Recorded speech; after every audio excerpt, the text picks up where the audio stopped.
दोस्तों स्वागत है आपका हमारे YouTube चैनल रेस 2023 में। सो फ्रेंड्स, आज के ये जो वीडियो है यह क्लास 10th के लिए बहुत ही इंपॉर्टेंट वीडियो है, कक्षा 10 के लिए। आज के इस वीडियो में मैं आप लोगों को एक प्रश्न पत्र कराऊंगा जो कि 2023 के लिए बहुत ही इंपॉर्टेंट है। यह प्रश्न पत्र एक वायरल प्रश्न पत्र है। कैसा प्रश्न पत्र है? यह एक वायरल क्वेश्चन पेपर है। क्लियर ना फ्रेंड्स? इसमें का जितना भी क्वेश्चन है फ्रेंड्स, वह क्वेश्चन 2023 में आने की 99% पॉसिबिलिटी है फ्रेंड्स। क्लियर है ना? 99% पॉसिबिलिटी है इसमें जितने भी क्वेश्चन है उन सब की आने की सामाजिक विज्ञान के बोर्ड एग्जाम में।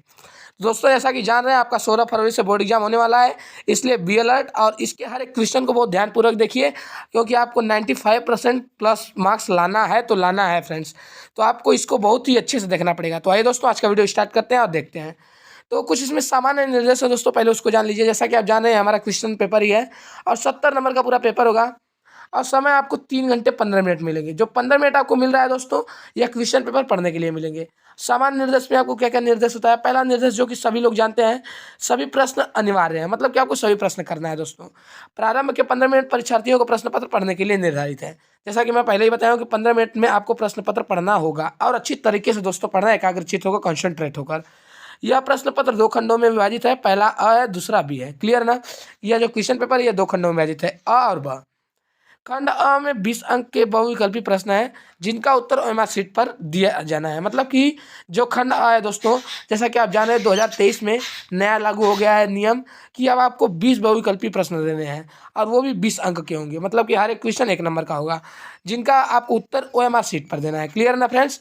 और देखते हैं अगला निर्देश क्या हमारा। ओएमआर शीट पर उत्तर अंकित किए जाने के पश्चात उसे काटे पीटे नहीं एवं इरेजर नहीं करें एवं व्हाइटनर आदि का प्रयोग नहीं करना है। मतलब कि जो आपको एमआर शीट पे ऐसे गोला बना रहेगा उसको आपको अच्छी तरीके से रंग देना है और उसके बाद आपको उसको इरेजर के द्वारा इरेज भी नहीं करना है, ब्लैक पेन से अच्छे से उसको करना है। क्लियर ना फ्रेंड्स? और ना उस पर व्हाइटनर चलाना है। ऐसा गलती आपको एकदम नहीं करना है दोस्तों। आपको 95% प्लस मार्क्स लाना है, तो ऐसा गलती एकदम मत करिए। क्लियर ना फ्रेंड्स? और खंड ब जो होगा वो 50 अंकों का होगा। मतलब 50 नंबर का होगा हमारा खंड ब में। क्वेश्चन जितना भी होगा वह 50 नंबर का होगा। इसमें जो पहला होगा वह होगा वर्णनात्मक 1 और दूसरा वर्णनात्मक 2 और मानचित्र संबंधित 2 प्रश्न होंगे। क्लियर ना? मानचित्र से रिलेटेड 2 प्रश्न मिलेंगे आपको और इसमें वर्णनात्मक 1 का क्वेश्चन मिलेगा और वर्णनात्मक 2 का क्वेश्चन मिलेगा। प्रत्येक प्रश्न के लिए निर्धारित अंक उसके सम्मुख लिखे होते हैं। जैसा कि जानते हैं, मान लीजिए हमारा क्वेश्चन है, इसके सामने अंक लिखा होगा। आप इतना पेपर दिए होंगे, हर पेपर में हर एक क्वेश्चन के सामने उसका नंबर लिखा होता है कि वह क्वेश्चन कितने नंबर का है। जैसा कि आप जान ही रहे हैं दोस्तों। दिए गए मानचित्र को उत्तर पुस्तिका में मजबूती के साथ संलग्न करना आवश्यक है। मतलब इस पॉइंट से दोस्तों यह तात्पर्य है कि मतलब कि आपको जो मिलेगा मानचित्र, उसको उस पर आपको अच्छे से दर्शा देना है मानचित्र को। उसके बाद आपको अपने कॉपी में एक मिलेगा, रस्सी मिलेगा, उसकी सहायता को आप उसको बहुत अच्छी से नत्थी कर देना है। अगर आप अच्छे से नत्थी नहीं करेंगे तो वो कहीं और मिस हो जाएगा और आपको मानचित्र में जो नंबर मिलने वाले हैं वो नंबर नहीं मिलेगा। क्लियर हो चुका है ना फ्रेंड्स? इसलिए आपको बहुत ही मजबूती के साथ अपने उत्तर पुस्तिका में उसको नत्थी कर देना है। और जो दृष्टिबाधित परीक्षार्थी होते हैं, मतलब कि जिनको देखने में थोड़ी प्रॉब्लम होती है, आँख से थोड़े कमज़ोर होते हैं, मानचित्रकार के स्थान पर उनको अलग से प्रश्न लिखने के लिए दिया जाता है और वो उस प्रश्न को कर सकते हैं। मानचित्रकार अगर उनका नहीं इच्छा है तो वो नहीं कर सकते हैं। वो किसके लिए? वो दृष्टिबाधित लोगों के लिए। दृष्टिबाधित जो कि दृष्टि से बाधित हैं। क्लियर ना फ्रेंड्स? तो आइए फ्रेंड्स, आज का वीडियो स्टार्ट करते हैं और जानते हैं कि खंड अ और देखते हैं। खंड अ क्या है हमारा? यह 20 अंक का होगा, जैसा कि जानते ही हैं। और 20 बहुविकल्पी प्रश्न होगा। 2023 में नया नियम लागू हुआ है। तो पहला क्वेश्चन क्या है हमारा फ्रेंड्स? जैसा कि देख सकते हैं आप, यह है कि निम्न में से कौन 1815 की वियना संधि से संबंधित है? तो निम्न में से कौन 1815 की वियना संधि से संबंधित है दोस्तों? पहला ऑप्शन दिया है बिस्मार्क, दूसरा दिया है नेपोलियन, तीसरा दिया है ड्यूरिक मैटरनिक और चौथा दिया है जुसेप्पे मैत्सिनी। तो 1815 की वियना संधि से संबंधित है नेपोलियन। क्लियर है ना? इसका उत्तर आपको पता चल गया। तो आइए अब दूसरे को देखते हैं। दूसरा क्या दिया है? दूसरा दिया है कि सत्ता के साझेदारी के लिए बेल्जियम मॉडल का मुख्य महत्व क्या है? पहला दिया है आपको, सभी जाति समूहों एवं उनकी आबादी के अनुसार शक्ति साझा की गई। सभी जाति समूहों में उनकी आबादी के अनुसार शक्ति का साझा नहीं की गई। संप्रदायों को समान प्रतिनिधित्व दिया गया। उपरोक्त में से कोई नहीं। दोस्तों, यह भी गलत है, यह भी गलत है और यह भी गलत है। आपका सवाल ऑप्शन सही है। क्लियर है ना? कि संप्रदायों को समान प्रतिनिधित्व दिया गया सत्ता की साझेदारी के बेल्जियम मॉडल में। क्लियर हो चुका है ना फ्रेंड्स? सत्ता की साझेदारी के बेल्जियम मॉडल में संप्रदायों को समान प्रतिनिधित्व दिया गया। तो मतलब आपका दूसरे का सवाल आंसर एकदम सही है, यही वाला राइट है आपका। तो देखिए तीसरा क्या है, अब उसको भी देख लीजिए। तीसरा क्या है हमारा कि 1928 से 1934 के बीच भारत में गेहूं की कीमत 50% तक क्यों गिर गई? पहला ऑप्शन दिया है आपको बाढ़ के कारण, दूसरा दिया है सूखे के कारण और तीसरा दिया है महामंदी के कारण, चौथा दिया है उपरोक्त में से कोई नहीं। तो दोस्तों 1828 से 1934 के बीच गेहूं की कीमत 50% महामंदी के कारण घटी थी। क्लियर ना दोस्तों। ये जो टॉपिक है दोस्तों महामंदी, ये बहुत ही इंपॉर्टेंट टॉपिक है क्लास 10 के लिए दोस्तों। इसको आप बहुत ही अच्छी तरीके से पढ़ लीजिएगा दोस्तों, इससे बहुत क्वेश्चन बनते हैं। इसका आंसर अभी के लिए महामंदी के कारण ही 50% गेहूं की कीमत घटी थी। क्लियर हो चुका है ना। तो आप चौथे को आप देख सकते हैं। चौथा क्वेश्चन क्या है हमारा? चौथा क्वेश्चन है हमारा कि ब्रेटन वुड्स नामक संस्थान निम्नलिखित में से कहाँ स्थित है? अमेरिका में स्थित है कि यूरोप में स्थित है कि अफ्रीका में, कि इनमें से कोई नहीं? तो दोस्तों ये जो ब्रेटन वुड्स नामक संस्थान है यह अफ्रीका में स्थित है। कहाँ स्थित है दोस्तों? अफ्रीका में स्थित है। इसका आंसर क्या हुआ? सवाल है, इसका आंसर हो गया। क्लियर है ना। तो आइए पांचवें बहुविकल्पी प्रश्न को देखते हैं। पांचवा क्या है हमारा फ्रेंड्स? पांचवा है हमारा दोस्तों कि निम्नलिखित में से कौन सा लक्षण संघीय सरकार से संबंधित नहीं है? दोस्तों बहुत लोग गलती क्या करते हैं फ्रेंड्स ना, बहुविकल्पी प्रश्न में यहाँ पे जो नहीं है लिखा है इसको ध्यान नहीं देते हैं और सोच लेते हैं कि लिखा है संबंधित है, और जो सही करना होता है उसको गलत करके आ जाते हैं। ऐसा गलती आपको एकदम नहीं करना है दोस्तों। इसलिए देख रहे हैं यहाँ पे नहीं के नीचे डॉट भी किया है कि आप इसको ध्यान दीजिए। क्या क्या है क्वेश्चन में? निम्नलिखित में से कौन सा लक्षण संघीय सरकार से संबंधित नहीं है? तो कौन सा संबंधित नहीं है दोस्तों? पहले पढ़ लीजिए। कठोर संविधान, शक्तियों का केंद्रीकरण, संघ एवं राज्यों के मध्य शक्तियों का विभाजन, सर्वोच्च न्यायालय। तो दोस्तों शक्तियों का केंद्रीकरण यह भी शामिल है, और संघ एवं राज्यों के मध्य शक्तियों का विभाजन यह भी शामिल है, और सर्वोच्च न्यायालय यह भी शामिल है। शामिल क्या नहीं है? कठोर संविधान शामिल नहीं है। तो इसका उत्तर क्या होगा दोस्तों? कठोर संविधान, पहला अ, पांचवें का अ आंसर होगा। आइए अब छठवें बहुविकल्पी प्रश्न को देखते हैं। छठा बहुविकल्पी प्रश्न क्या है फ्रेंड्स, उसको देख सकते हैं आप। वो है हमारा कि क्या दिया है छठवां वाला हमारा? निम्नलिखित में से सामाजिक विभाजन का कारण क्या है? निम्नलिखित में से सामाजिक विभाजन का कारण क्या है? दिया है धर्म, भाषा और वह दोनों, उपरोक्त में से कोई नहीं। दोस्तों सामाजिक विभाजन का जो कारण होता है ना फ्रेंड्स, वह धर्म भी होता है, भाषा भी होता है। मतलब कि हमारा अ वाला भी सही है, ब वाला भी सही है। तो ये दोनों ऑप्शन किस में दिया है? सवाले में दिया है। मतलब कि टोटली हमारा स सही है, अ और ब दोनों। तो इसका उत्तर क्या होगा हमारा? स, अ और ब दोनों। क्लियर है ना कि सामाजिक विभाजन का कारण क्या क्या होता है? धर्म भी होता है, भाषा भी होता है। इसलिए स वाला ऑप्शन सही है। और हमारा सातवां क्वेश्चन क्या है फ्रेंड्स, उसको भी देख लीजिए। सातवां दिया है हमारा कि यदि हम लैंगिक विभाजन की बात करते हैं तो उसका अर्थ होता है, मतलब उसका अर्थ क्या होता है?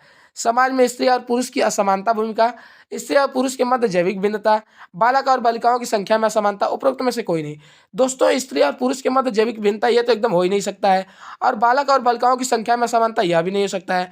तो जब यह दोनों नहीं हुआ तो बचेगा कौन? अ वाला बचा, ये वाला हमारा आंसर है, यह वाला भी गलत है। क्लियर है ना। तो सातवें का आंसर क्या होगा हमारा? लैंगिक विभाजन की बात करते हैं तो उसका अर्थ क्या होता है दोस्तों? समाज में स्त्री और पुरुष की असमानता भूमिका, मतलब कि अ वाला आंसर हमारा एकदम सही है। और आठवां बहुविकल्पी प्रश्न क्या दिया फ्रेंड्स, उसको देख लीजिए। पूछा है कि राष्ट्रवाद का उदय सर्वप्रथम किस देश से हुआ? जर्मनी से हुआ कि फ्रांस से हुआ कि इटली से हुआ कि ब्रिटेन से हुआ? दोस्तों आप सामाजिक ज्ञान पढ़ रहे हैं तो ये तो बहुत कॉमन पॉइंट है कि राष्ट्रवाद का उदय कहाँ से हुआ था दोस्तों? किस देश से हुआ था? फ्रांस से हुआ था। क्लियर है ना। इसका आंसर क्या होगा? फ्रांस। मतलब कि इसका ब वाला एकदम करेक्ट है आंसर। आइए अब नवे बहुविकल्पी प्रश्न को देखते हैं। नवा वाला क्या है हमारा, देख सकते हैं फ्रेंड्स उसको। नवा है हमारा, ड्यूरिक मैटरनिक ने हमारी सामाजिक व्यवस्था का सबसे खतरनाक दुश्मन किसको माना? रूसो को माना कि विक्टर इमैनुअल को माना कि काल्विन को माना कि जुत्सपे मेत्सिनी को माना? तो जो ड्यूरिक मैटरनिक थे दोस्तों, यह सामाजिक व्यवस्था का सबसे खतरनाक दुश्मन काल्विन को मानते थे। किसको मानते थे? काल्विन को। तो इसका उत्तर क्या हुआ फ्रेंड्स? इसका उत्तर सवाला हुआ काल्विन। तो नवा तक क्लियर हो चुका है। तो आइए 10वें बहुविकल्पी प्रश्न को देखते हैं। 10वां क्या है हमारा फ्रेंड्स? 10वां है हमारा कि लोकतांत्रिक शासन व्यवस्था अन्य व्यवस्थाओं से अच्छी है क्योंकि यह, मतलब पूछ रहा है क्योंकि यह कैसी है? नागरिकों में समानता को बढ़ावा देती है, व्यक्ति की गरिमा को बढ़ावा देती है, और एवं वह दोनों, उपरोक्त में से कोई नहीं। तो दोस्तों यह जो होती है लोकतांत्रिक शासन व्यवस्था, ये नागरिकों में समानता को बढ़ावा देती है और व्यक्ति की गरिमा को भी बढ़ावा देती है। तो मतलब इन दोनों में दोनों सही है, और वह दोनों सही है। मतलब सवाला आंसर हमारा एकदम राइट है। तो 10वें का कौन सा उत्तर होगा? सवाला होगा। क्लियर है ना फ्रेंड्स। 11वां प्रश्न देख सकते हैं जो कि बहुविकल्पी प्रश्न है हमारा। 11वां क्या है हमारा दोस्तों कि मृदा किस प्रकार का प्राकृतिक संसाधन है? नवीकरणीय योग्य संसाधन है कि अनवीकरणीय योग्य संसाधन है कि जैव संसाधन है कि संभावित संसाधन है? तो जो दोस्तों मृदा होता है हमारा, यह नवीकरणीय योग्य संसाधन होता है। क्लियर। तो इसका उत्तर क्या हुआ फ्रेंड्स? इसका उत्तर आ वाला हो गया। और 12वां क्वेश्चन क्या दिया फ्रेंड्स, उसको भी देख लीजिए। 12वां क्या है हमारा? निम्नलिखित में से पंजाब में भूमि संकुचन के मुख्य कारण क्या है? मतलब जो पंजाब में भूमि संकुचन हुआ है उसके मुख्य कारण क्या है पूछ रहा है। गहन खेती के कारण है कि अधिक सिंचाई के कारण हुआ है कि वनोन्मूलन के कारण हुआ कि अति पशुचारण। अति पशुचारण से मतलब है दोस्तों कि अति मतलब अधिक, पशुचारण मतलब पशुओं द्वारा खेतों को चरा जाना। क्लियर ना, कि मतलब अधिक से अधिक पशुओं द्वारा खेतों के चरे जाने के कारण वहाँ का भूमि का संकुचन हुआ है, कि गहन खेती के कारण हुआ है, कि वनोन्मूलन के कारण हुआ है। दोस्तों इन किसी भी कारण के कारण नहीं हुआ, वो अधिक सिंचाई के कारण वहाँ का जमीन जो हुआ है भूमि संकुचन वहाँ पे जो हुआ है उसका मुख्य कारण अधिक सिंचाई है। क्लियर ना, तो इसका उत्तर क्या हुआ, ब वाला हो गया फ्रेंड्स। तो है फ्रेंड्स, अब इसके 13वें बहुविकल्पी प्रश्न की ओर बढ़ते हैं और जानते हैं 13वां क्या है। 13वां जैसा कि देख सकते हैं आप, 13वां क्या है हमारा, भारत के किस राज्य की शिशु मृत्यु दर निम्न है, मतलब निम्नतम है। केरल की, कि बिहार की, पंजाब की, कि हरियाणा की। दोस्तों ये जो पूछा है भारत के किस राज्य की, तो भारत के केरल राज्य की दोस्तों शिशु मृत्यु दर बहुत ही निम्नतम है। क्लियर है ना, इसका उत्तर क्या होगा, केरल, मतलब कि अ वाला 13वें का असही है। क्लियर है ना। आइए 14वें बहुविकल्पी प्रश्न को देखते हैं। 14वां क्या है हमारा फ्रेंड्स, उसको देख सकते हैं आप, कि सार्वजनिक एवं निजी क्षेत्र को किस आधार पर वर्गीकृत किया गया है। पहला ऑप्शन दिया है रोजगार की परिस्थितियों, आर्थिक क्रिया की प्रकृति, उद्यम का स्वामित्व, किसी उद्यम के काम कर रहे हैं श्रमिकों की संख्या। दोस्तों यह जो है ना, यह उद्यम का स्वामित्व के आधार पर सार्वजनिक एवं निजी क्षेत्र को वर्गीकृत किया गया है। तो इसका आंसर क्या होगा फ्रेंड्स, 14वें का आंसर क्या होगा हमारा, स वाला आंसर होगा। क्लियर ना फ्रेंड्स। तो फ्रेंड्स अब 15वें बहुविकल्पी प्रश्न की ओर बढ़ते हैं और देखते हैं 15वां बहुविकल्पी प्रश्न क्या है। तो आप देख सकते हैं 15वां क्या है हमारा, भूक्षरण से क्या तात्पर्य है, मतलब आप भूक्षरण से क्या समझते हैं, इससे यह पूछ रहा है। भूमि का अनुपजाऊ हो जाना, भूमि का दलदली हो जाना, भूमि का उपजाऊ हो जाना, भूमि का योजनाबद्ध हो जाना। दोस्तों भूमि दलदली नहीं होती भूक्षरण से, यह भी गलत है। अब भूमि का योजनाबद्ध, भूमि योजना भूक्षरण से कोई मतलब ही नहीं, यह भी गलत है। अब भूमि का उपजाऊ हो जाना, जब भूक्षरण होगा तो भूमि उपजाऊ थोड़ी ना होगी, यह भी गलत है। तो बचा क्या दोस्तों, अ वाला, भूमि का अनुपजाऊ हो जाना, मतलब भूमि अनुपजाऊ हो जाती है जब भूक्षरण होता है। तो इसका आंसर अ वाला होगा। और 16वां क्या है फ्रेंड्स, 16वां देख लीजिए आप। 16वां क्या है हमारा, कि गोंडवाना कोयला का जमाव किस क्षेत्र में नहीं पाया जाता है। फिर से देखिए नहीं आ गया, ध्यान दीजिएगा, कि गोंडवाना कोयला का जमाव किस क्षेत्र में नहीं पाया जाता है। दामोदर घाटी, सोन घाटी, महानदी घाटी, चंबल घाटी। तो दामोदर घाटी में भी गोंडवाना कोयला पाया जाता है, सोना घाटी में भी पाया जाता है, महानदी घाटी में भी पाया जाता है, चंबल घाटी में नहीं पाया जाता है। तो इसका आंसर क्या होगा फ्रेंड्स, चंबल घाटी। चंबल घाटी में नहीं पाया जाता है गोंडवाना कोयला का जमाव। तो आइए दोस्तों अब 17वें क्वेश्चन की ओर बढ़ते हैं और देखते हैं 17वां क्या है हमारा। 17वां क्या है, कि भूमिहीन ग्रामीण मजदूरों के लिए सबसे अधिक उपयुक्त विकास का लक्ष्य कौन सा है। पहला ऑप्शन दिया है उपज का ज़्यादा समर्थन मूल्य, वह अपने बच्चों को विदेश में बसा सके, अधिक मजदूरी, उपरोक्त में से कोई नहीं। तो पहला क्वेश्चन क्या पूछा उसको फिर समझिए, भूमिहीन ग्रामीण मजदूर। ग्रामीण से मतलब है कि गांव में रहने वाले जिनके पास जमीन नहीं है, भूमिहीन है, वह मजदूर सबसे अधिक उपयुक्त किस लक्ष्य के लिए मानते हैं, विकास के लिए। तो वो अपने बच्चों को विदेश में बसा सके। दोस्तों इसका ऑप्शन क्या होगा, ब वाला, वो अपने बच्चों को विदेश में बसाना चाहते हैं इसलिए। क्लियर ना, इसलिए इसका आंसर यही होगा, क्या होगा, ब वाला होगा, कि वो अपने बच्चों को विदेश में बसा सकें। और 18वां क्वेश्चन को भी आप देख सकते हैं। 18वां क्वेश्चन क्या है हमारा फ्रेंड्स, 18वां क्वेश्चन है कि निम्नलिखित में से कौन सा व्यापार अवरोधकों का लक्षण नहीं है। फिर से नहीं आया, ध्यान दीजिएगा, निम्नलिखित में से कौन सा व्यापार अवरोधकों का लक्षण नहीं है। पहला ऑप्शन दिया है हमारा अ वाला, सरकार विदेश व्यापार को नियमित करने के लिए व्यापार अवरोधकों का प्रयोग कर सकती है। दूसरा ऑप्शन दिया है, सरकार यह निर्णय ले सकती है कि देश में किस प्रकार की वस्तुएं कितनी मात्रा में आयातित होनी चाहिए। और तीसरा दिया है, विश्व व्यापार संगठन व्यापार अवरोधकों का बढ़ावा देता है। और चौथा दिया है, अधिकतर देश व्यापार अवरोधकों का प्रयोग अपने घरेलू उद्योग की सुरक्षा के लिए करते हैं। इसका जो सही होगा आंसर ना, देखिए पहला वाला भी गलत है, पहला तो ऐसे ही क्लियर हो गया है। और तीसरा वाला जो दिया, ये तीसरा वाला इसका सही होगा। तो मतलब 18वें का आंसर क्या होगा हमारा, स वाला होगा, विश्व व्यापार संगठन व्यापार अवरोधकों का बढ़ावा देता है। क्लियर ना फ्रेंड्स। तो फ्रेंड्स 19वें क्वेश्चन को भी आप देख सकते हैं। 19वां क्या है हमारा बहुविकल्पी प्रश्न, 19वां है कि निम्नलिखित में से कौन सा परंपरागत ऊर्जा का स्रोत नहीं है। तो कोयला जो है दोस्तों उसको भी देख सकते हैं। पहला ऑप्शन कोयला दिया है, दूसरा दिया है भूतापी ऊर्जा, और वह दोनों उपरोक्त में से कोई नहीं। तो कोयला दोस्तों परंपरागत ऊर्जा का स्रोत नहीं है, भूतापी ऊर्जा है परंपरागत ऊर्जा का स्रोत। क्लियर है ना, मतलब कोयला जो परंपरागत ऊर्जा का स्रोत है, हम गलत बोल दिए दोस्तों, फिर समझ लीजिए कि परंपरागत ऊर्जा का स्रोत कोयला जो है हमारा, कोयला है, और यह जो भूतापी ऊर्जा यह नहीं है। तो इसमें पूछा गया, इसमें पूछा है कौन नहीं है, तो कौन नहीं है, भूतापी ऊर्जा नहीं है। इसका आंसर क्या हुआ, ब वाला हो गया। क्लियर है ना, इसका आंसर ब वाला हो गया, कि परंपरागत ऊर्जा का स्रोत कौन नहीं है, भूतापी ऊर्जा नहीं है। अब फ्रेंड्स देख सकते हैं 20वां जो कि लास्ट बहुविकल्पी प्रश्न है हमारा, क्या है वो, वैश्वीकरण का बहुराष्ट्रीय कंपनियों के निवेश पर क्या प्रभाव पड़ा। पहला ऑप्शन दिया है, बहुराष्ट्रीय कंपनियों के निवेश में वृद्धि हुई। दूसरा दिया है, बहुराष्ट्रीय कंपनियों द्वारा भारत के विदेशी व्यापार के अधिकांश भाग पर नियंत्रण हुआ। तीसरा दिया है, बहुराष्ट्रीय कंपनियों के आगमन से लोगों की आर्थिक स्थिति सुदृढ़ हुई। और चौथा दिया उपरोक्त सभी। दोस्तों वैश्वीकरण का बहुराष्ट्रीय कंपनियों के निवेश पर यह प्रभाव भी पड़ा, यह भी पड़ा, यह भी पड़ा, तो मतलब कि सब पड़ा। तो मतलब टोटली यह भी गलत है, यह भी गलत है, यह भी गलत है, कौन सही है? उपरोक्त सभी। यह सब सही है, तो मतलब उसमें ऑप्शन एक दिया है ना उपरोक्त सभी, तो आपका यही 20वां का द वाला सही है। क्लियर है ना फ्रेंड्स? तो फ्रेंड्स बहुविकल्पी यहीं पे समाप्त होता है। तो आइए अब आपको क्वेश्चन कराते हैं दोस्तों खंड ब का, जो कि हमारा है वर्णनात्मक एक। इसमें दोस्तों आपको हर एक क्वेश्चन दिखा दे रहे हैं, क्योंकि दोस्तों हर एक क्वेश्चन बहुत इंपॉर्टेंट, जो कि आपको बोर्ड एग्जाम 95% मार्क्स दिला सकता है दोस्तों। इसलिए हर एक क्वेश्चन को बहुत ध्यान से देखिएगा, और आप जिस भी क्वेश्चन के लिए कमेंट बॉक्स में कमेंट कर लीजिएगा। अगर आपको इच्छा होगा कि मैं जितना भी क्वेश्चन आपको दिखा रहा हूँ उस सबका सॉल्यूशन करा दूँ, तो आप कमेंट बॉक्स में एक बार कमेंट कीजिएगा कि सर इसका आंसर करवा दीजिए, इसका उत्तर करवा दीजिए, इसको समझा दीजिए। मैं हर एक क्वेश्चन को समझा दूंगा, तब तक आप क्वेश्चन को देख सकते हैं। कौन सा क्वेश्चन है? ये बहुत इंपॉर्टेंट क्वेश्चन, इसको भी दोस्तों ध्यान से देखिए, क्योंकि दोस्तों आपको 95% लाना है तो लाना है। पहला क्वेश्चन क्या दिया है हमारा कि प्रथम विश्व युद्ध के पश्चात होने वाली महामंदी के कारणों की परीक्षा कीजिए, मतलब समीक्षा कीजिए, पूछा है। प्रथम विश्व युद्ध के पश्चात जो महामंदी के कारण हुए थे उनकी समीक्षा करने की पूछना, मतलब कि उस पर टिप्पणी लिखने के लिए करा है। आप या तो ये क्वेश्चन लिखिए, इस पर या तो आपको 4 नंबर मिलेगा, या तो ये वाला क्वेश्चन लिखिए जो अथवा करके लिखा है। 1928 से 1934 के मध्य होने वाली महामंदी की भारतीय अवस्था पर पड़ने वाले प्रभावों की समीक्षा कीजिए। इसमें भी समीक्षा करने के लिए करा है, मतलब कि उसके पे टिप्पणी लिखने के लिए करा है। 1928 से 1934 के बीच में जो महामंदी का भारतीय अर्थव्यवस्था पर पड़ने वाला प्रभाव था, उसी पे आपको टिप्पणी लिखने के लिए करा है। दोस्तों आप यह गलती मत कीजिएगा कि आप इस पे भी लिख दें, इस पे भी लिख दें, आपको दोनों आ रहा है। आप सोच रहे हैं कि इस पे भी 4 नंबर मिल जाएगा, इस पे भी 4 नंबर मिल जाएगा। दोस्तों एकदम नहीं, आपको 8 नंबर नहीं मिलेगा। आप दोनों करेंगे तब भी आपको 4 नंबर ही मिलेगा, एक करेंगे तब भी आपको 4 नंबर ही मिलेगा। अगर आप दोनों करते हैं तो आप समय अपना वेस्ट करते हैं, और बोर्ड एग्जाम में आप 95% कभी जिंदगी में नहीं पा सकते अगर आप ऐसा गलती करते हैं तो। इसलिए दोस्तों आपको ऐसा गलती एकदम नहीं करना है। आपको एक क्वेश्चन करना है जो कि आपको बहुत अच्छी तरीके से आ रहा हो, एक क्वेश्चन करेंगे फिर भी आपको 4 नंबर ही मिलेगा। क्लियर है ना फ्रेंड्स? तो आप देख सकते हैं दूसरा क्या है हमारा। दूसरा दिया है कि सत्ता की साझेदारी लोकतंत्र की आत्मा है, इस कथन की विवेचना कीजिए। या तो आप यह कर दीजिए, या तो अथवा करके दिया है एक और कि जाति में राजनीति एवं राजनीति में जाति की भूमिका पर विवेचना कीजिए। या तो आप इस टॉपिक पर विवेचना कीजिए, या तो जाति में राजनीति एवं राजनीति में जाति इस टॉपिक पर विवेचना कीजिए। इन दोनों में से आप या तो इसको करेंगे या तो इसको करेंगे, दोनों में से कोई भी करेंगे तो आपको 4 नंबर ही मिलेगा। क्लियर ना? इसलिए एक कीजिएगा, दोनों मत कीजिएगा जब अथवा करके क्वेश्चन आएगा। तीसरा क्या दिया है फ्रेंड्स? तीसरा देख लीजिए। तीसरा क्या है हमारा कि आर्थिक विकास के लिए ऊर्जा एक आधारभूत आवश्यकता है। इस कथन के परिप्रेक्ष्य में ऊर्जा संरक्षण हेतु अपनाए जाने वाले उपायों पर अपना मत स्पष्ट कीजिए। या तो यह वाला क्वेश्चन कीजिए, या तो यह वाला कीजिए। यह वाला क्या दिया है कि परिवहन तथा संचार के साधन किसी भी देश की जीवन रेखा तथा अर्थव्यवस्था क्यों कहे जाते हैं? तर्क सहित उत्तर दीजिए। आप यह वाला भी करेंगे फ्रेंड्स तब भी आपको 4 नंबर ही मिलेगा, यह वाला भी करेंगे तब भी आपको 4 नंबर ही मिलेगा।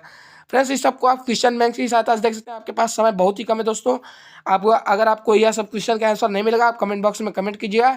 मैं तुरंत हर एक जितना भी क्वेश्चन इसमें बता रहा हूँ, हर एक क्वेश्चन का सॉल्यूशन आपको करा दूंगा दोस्तों। क्लियर ना दोस्तों? इसलिए आप इस सब क्वेश्चन को बहुत ही ध्यान से देखिए। तो हमारा चौथा क्या है फ्रेंड्स? चौथा क्वेश्चन क्या है उसको देख लीजिए। चौथा है हमारा कि बहुराष्ट्रीय कंपनियां अपने उत्पाद की उत्पादन लागत कम बनाए रखने के लिए किस प्रकार का प्रबंधन करती हैं? विवेचना कीजिए। इसमें भी विवेचना ही करना है आपको, यह भी 4 नंबर का ही। और अथवा अगर क्या दिया है कि अच्छे बाजार के प्रमुख लक्षणों की संक्षेप में विवेचना कीजिए। जो अच्छे बाजार होते हैं उसके प्रमुख लक्षण क्या होते हैं, उसका आपको संक्षेप में विवेचना करना है। क्लियर ना? इसमें यह करना है, दोनों में से एक करना है आपको, उस पर भी आपको 4 नंबर ही मिलेगा। तो ये फ्रेंड्स अब अगले वर्णनात्मक 2 की ओर। तो जैसा कि आप देख सकते हैं क्या है वर्णनात्मक 2। इसका उत्तर दोस्तों आपको लगभग 150 शब्दों में देना है। लगभग क्या आपको 150 शब्दों में देना है दोस्तों, क्योंकि आप अगर 150 शब्दों में इसका आंसर नहीं देते तो आपको नंबर उतना नहीं मिलेगा दोस्तों। इसलिए आपको 150 शब्दों में इसका उत्तर देना है, क्योंकि दोस्तों हर एक क्वेश्चन जो है वो हर एक क्वेश्चन 6 नंबर का है। जैसा कि देख रहे हैं 4 + 2 मतलब कि टोटली 6 हो गया। क्लियर है ना फ्रेंड्स? तो पहला क्वेश्चन क्या है 5वां, इसमें दिया है कि महात्मा गांधी द्वारा चलाए जाने वाले असहयोग आंदोलन के क्या कारण थे? इसे उन्होंने क्यों स्थगित कर दिया? तो इसका आंसर आपको देना है। ये 6 नंबर का क्वेश्चन है। क्लियर है? या तो आप इसका आंसर दीजिए या तो इसका दीजिए। यह क्या है क्वेश्चन? सत्याग्रह का क्या अर्थ है? पूछ रहा है सत्याग्रह का क्या अर्थ है। सत्याग्रह पर महात्मा गांधी के क्या विचार थे? दोस्तों ये जो सत्याग्रह आंदोलन है यह महात्मा गांधी द्वारा ही चलाया गया था, और यही पूछा जा रहा है कि महात्मा गांधी के इस आंदोलन पर क्या विचार थे, उनके क्या विचार थे सत्याग्रह आंदोलन पे। क्लियर है ना? वही आपको बता देना है दोस्तों। और छठवां क्या है फ्रेंड्स उसको देख लीजिए। छठवां है हमारा कि लोकतांत्रिक सुधार का क्या अर्थ है? इसके लिए उठाए जा सकने वाले किन्हीं 4 कदमों का उल्लेख कीजिए। यह भी 6 नंबर का है क्वेश्चन। कितने नंबर का है दोस्तों? यह भी 6 नंबर का है। या तो आप इसका आंसर दीजिए या तो इसका दीजिए। यह वाला क्या है कि वैध शासन का क्या अर्थ है, लोकतंत्र किस प्रकार उत्तरदायी, जिम्मेदार एवं वैध सरकार का गठन करता है। दोस्तों क्लियर है ना, आपको केवल एक ही प्रश्न का उत्तर देना है, या तो आप इसका दीजिए या तो इसका दीजिए, दोनों नहीं देना है। दोनों देंगे फिर भी आपको 6 नंबर ही मिलेगा, एक देंगे फिर भी आपको 6 नंबर ही मिलेगा, इसलिए एक का आंसर आपको देना है। तो 7वां क्वेश्चन क्या है हमारा, उसको भी देख लीजिए दोस्तों। 7वां तो क्वेश्चन है हमारा, वैश्वीकरण का क्या अर्थ है, वैश्वीकरण का कृषि पर पड़ने वाले प्रभावों का वर्णन कीजिए। दोस्तों मैं ये जितना भी क्वेश्चन आपको बता रहा हूँ फ्रेंड्स, ये बहुत ही इंपॉर्टेंट है 2023 के लिए। किसके लिए? 2023 के लिए, क्योंकि दोस्तों ये एक वायरल पेपर का क्वेश्चन मैं आपको करा रहा हूँ दोस्तों, इसलिए हर एक क्वेश्चन को आप ध्यानपूर्वक देखिए। जो भी क्वेश्चन आपको नहीं समझ में आएगा दोस्तों, कमेंट बॉक्स में कमेंट कीजिएगा, हर एक क्वेश्चन का मैं सॉल्यूशन के साथ आपको दोबारा एक वीडियो बना दूंगा। क्योंकि जैसा कि जाना है आपका फरवरी से पेपर होने वाला है, कब फरवरी से पेपर होने वाला है, फरवरी से आपका टाइम टेबल भी आ चुका है बोर्ड का। क्लियर है ना फ्रेंड्स, इसलिए बी अलर्ट हो जाइए और बहुत ही अच्छे से ध्यान दीजिए। क्या है क्वेश्चन, वैश्वीकरण का क्या अर्थ है, वैश्वीकरण का कृषि पर पड़ने वाले प्रभावों का वर्णन कीजिए। या तो इस क्वेश्चन का आंसर दीजिए या तो इसका दीजिए। यह क्या है कि भारत में पाए जाने वाले मोटे अनाजों का उल्लेख करते हुए इन अनाजों की पैदावार के लिए उपयुक्त भौगोलिक परिस्थितियों का वर्णन कीजिए। क्या पूछ रहा है इसमें पूछ रहा है कि भारत में पाए जाने वाले मोटे अनाजों का उल्लेख करते हुए इन अनाजों की पैदावार के लिए उपयुक्त भौगोलिक परिस्थितियों का वर्णन कीजिए। क्लियर है ना, दोनों में से कोई भी करेंगे आपको 6 नंबर ही मिलेगा, इसलिए एक ही करिएगा। क्लियर है ना। तो 8वां क्या है, 8वां का भी देख सकते हैं दोस्तों। 8वां हमारा है कि असंगठित असंगठित क्षेत्रक के श्रमिक सामाजिक भेदभाव के भी शिकार हैं। यह जो दिया, यह इन्वर्टेड कॉमा दिया, मतलब कि यह एक प्रकार का कथन दिया है कि असंगठित क्षेत्रक के श्रमिक सामाजिक भेदभाव के भी शिकार हैं। क्या आप इस कथन से सहमत हैं? कारण सहित उत्तर दीजिए। अगर आप इस कथन से सहमत हैं तो उसका कारण बताइए और उसका उत्तर दीजिए कि आप किस प्रकार इससे सहमत हैं। क्लियर ना अफसोस। और अथवा में क्या ऑप्शन दिया, अथवा में दिया है कि अथवा में जो क्वेश्चन दिया वो दिया है कि मानव विकास सूचकांक क्या है। पूछ रहा है आपसे, मानव विकास जो सूचकांक है वह क्या है। मानव विकास नापने वाले मूलभूत अवयवों का वर्णन कीजिए। और पूछ रहा है, इसी में क्वेश्चन पूछ रहा है कि मानव विकास नापने वाले मूलभूत अवयवों का वर्णन कीजिए। दोस्तों तीन दोनों में से आपको एक ही करना है, या तो ये कीजिए या तो ये कीजिए, दोनों में से एक ही करेंगे आपको 6 नंबर मिलेगा दोस्तों। तो आपको दोस्तों 6 में से 6 लेना है, ना कि 6 में से 5 पाना है दोस्तों। इसलिए हर एक क्वेश्चन को आपको करना है, इसको भी करना है, इसको भी करना है। बोर्ड एग्जाम में नहीं, अपने से अभी प्रैक्टिस करना है, क्या पता दोनों में से एक ऑप्शन में आ जाए, एक ना आए। इसलिए दोस्तों आपको बहुत ही अच्छे से प्रैक्टिस करना है दोस्तों, समय आपके पास बहुत ही कम है। तो आप देख सकते हैं दोस्तों, मानचित्र से संबंधित प्रश्न क्या है हमारे।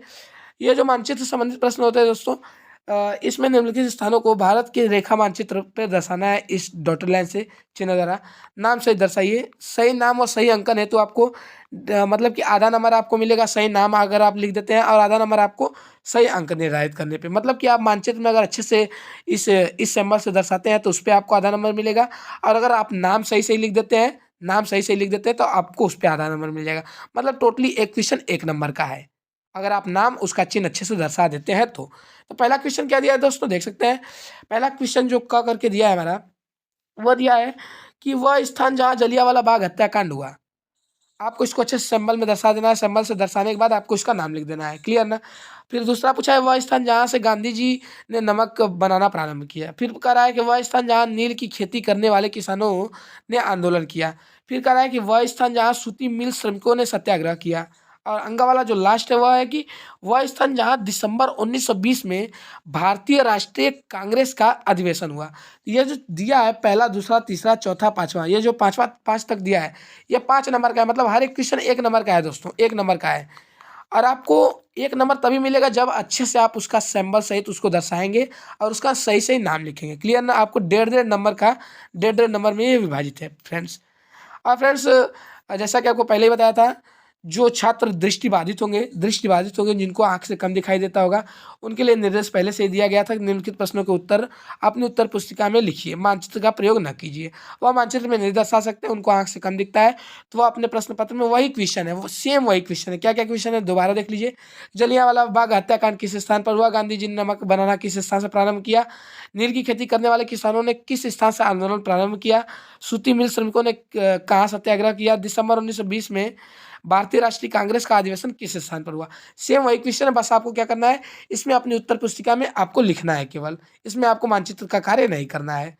तो धन्यवाद दोस्तों, आज का वीडियो ये समाप्त करते हैं दोस्तों। आज के इस वीडियो में आपको मैं 95% आप किस प्रकार पाएंगे इसमें जितने भी आपको क्वेश्चन बताए हो दोस्तों वो बहुत ही इंपॉर्टेंट है, वेरी वेरी इंपॉर्टेंट दोस्तों। 101% गारंटी है दोस्तों यह सब क्वेश्चन बोर्ड एग्जाम में आने की। किस बोर्ड एग्जाम में? 2023 के बोर्ड एग्जाम में दोस्तों। इसलिए दोस्तों ध्यान से हर एक क्वेश्चन को आप दोबारा इस वीडियो को देखिएगा, हर एक क्वेश्चन को आप ध्यान से लिख लीजिए। और जिसका भी आंसर आपको न मिले क्वेश्चन बैंक की सहायता से कहीं से न मिले, आप कमेंट बॉक्स में कमेंट कीजिए, मैं हर एक क्वेश्चन का सॉल्यूशन के साथ दोबारा एक वीडियो बना दूंगा दोस्तों, आप वहां से देख लीजिएगा। तो धन्यवाद दोस्तों, आज का वीडियो यही समाप्त करते हैं।